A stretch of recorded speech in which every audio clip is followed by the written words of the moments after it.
Hello and welcome to World Talks here on TVP World with me, Ashim Kumar. Since the start of the Ukrainian counteroffensive about a month ago, TASS reports that US sources have assessed Ukrainian losses at 20% of its military equipment. When compared to the slow pace of the counteroffensive and the few success stories so far, this seems to be a high price to pay. In addition, Russia claims to have repelled a drone attack in occupied Crimea targeting Sevastopol. No casualties or damage were reported. How is the Ukrainian counteroffensive against Russian occupation proceeding? Is the West doing enough, and is it doing it quickly enough? To answer these questions and others, I'm delighted to welcome Yuri Tabach, former Chief of Staff, NATO Military Liaison Mission in Moscow, and he's joining us from Ukraine. Gary, hello and welcome to TVP World. Thank you for taking the time to join us. Hello, good evening, Rashid. It's glad to be at TVP again. Excellent. Always happy to be. Before we launch into our conversation, there's a short soundbite of President Zelensky that I'd like to share with you and our audience, and then I'll take your view on that. All of us, we want to do it faster, because every day means new losses of Ukrainians. We are advancing, we are not stuck in one place. We've already overtaken the initiative. Several months ago, in some places in the east, we had to retreat. In some other communities, we would regain lost ground, but it was kind of a stagnation, meaning loss of manpower and equipment.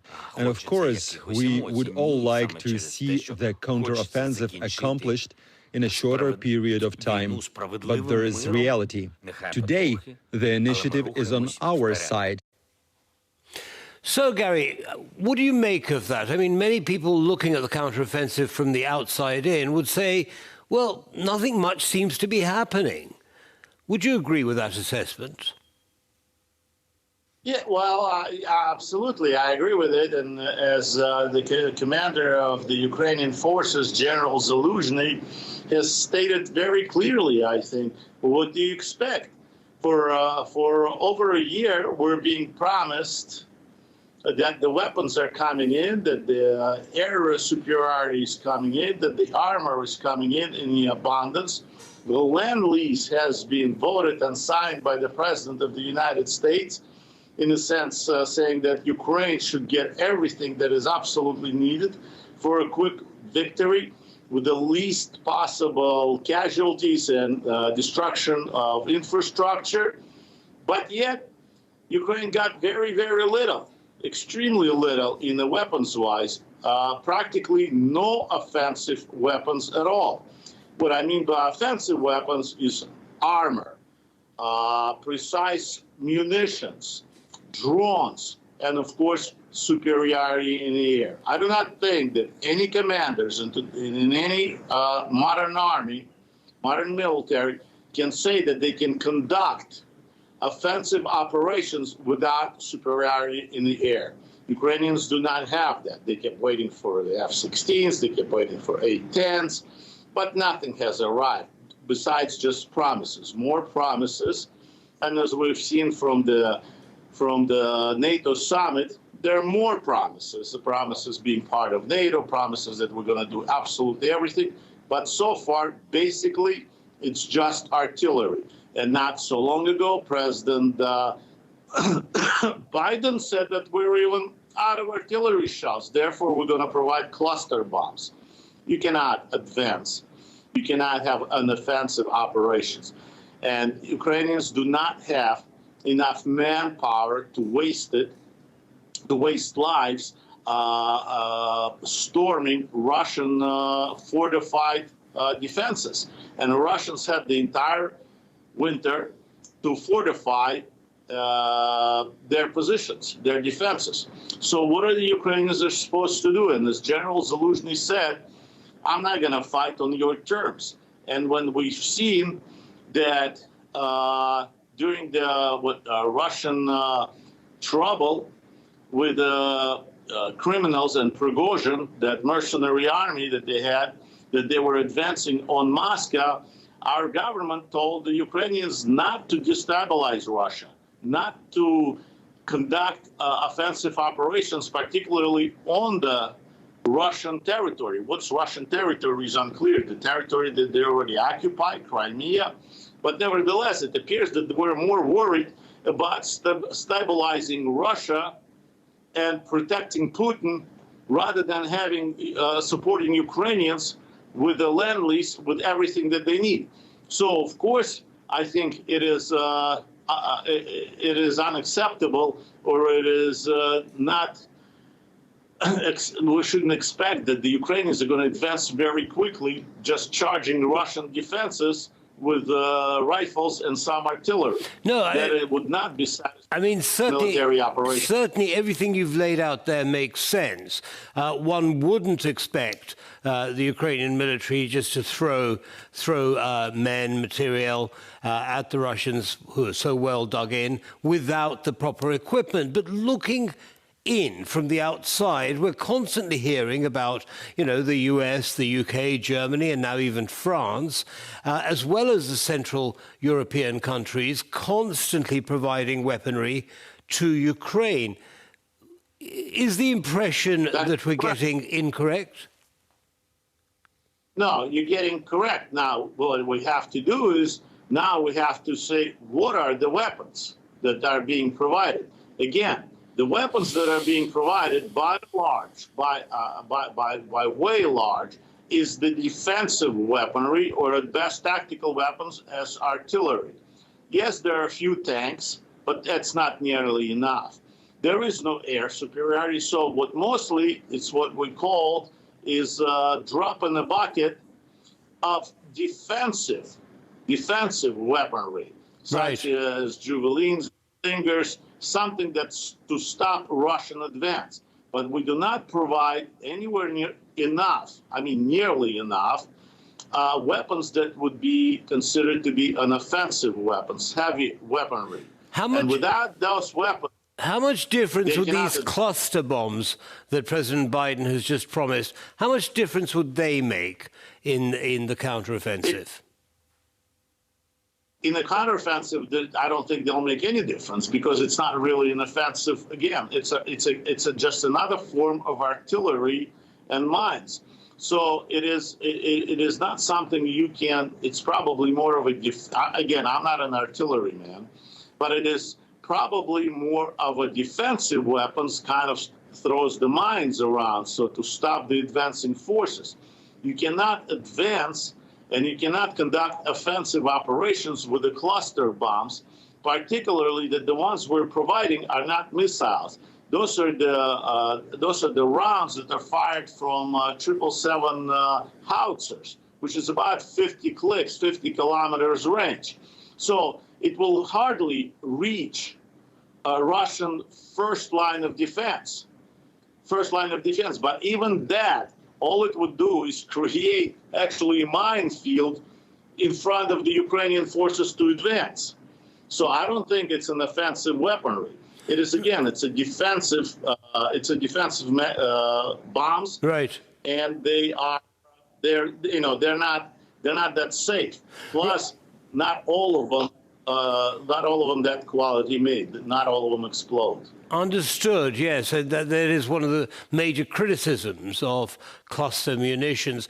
How is the supply of F-16s and the training of F-16 Ukrainian pilots going? Well, I was honored to be one of the team members, a great team member, that transferred F-16s to Poland in the beginning of 2000. 20,000. And it took a long time, even during peacetime, because it's not just training pilots. We have to, they constantly talk about pilots, but pilots are easy to train, and my family members are pilots. It is like they're driving, a fancy car. So, but what is difficult is to provide airfields. What is difficult is to provide mechanics and the support for F-16s, weaponry for F-16s, communications, radars, and so forth. Pilots is not a problem, but it takes a very long time, because it's not just you sit behind a stick and you fly an airplane, a fancy airplane. It has to be connected. It has to be integrated in the rest of the system, in the missile system, air defense systems. So it is a complicated piece of machinery, not from the point of view of driving it, but from point of view maintaining it and integrating it in the rest of the force. And how is that integration going? How is it proceeding? Well, it's not proceeding at all, because nobody has identified yet who is going to give the F-16s to Ukraine, and when they're going to do it, and what kind of F-16s, what kind of modifications. But one thing I do not understand, or I fail to understand, is that my government, the United States, says that we're not going to provide F-16s to Ukraine. We're not against somebody providing the F-16s to Ukraine.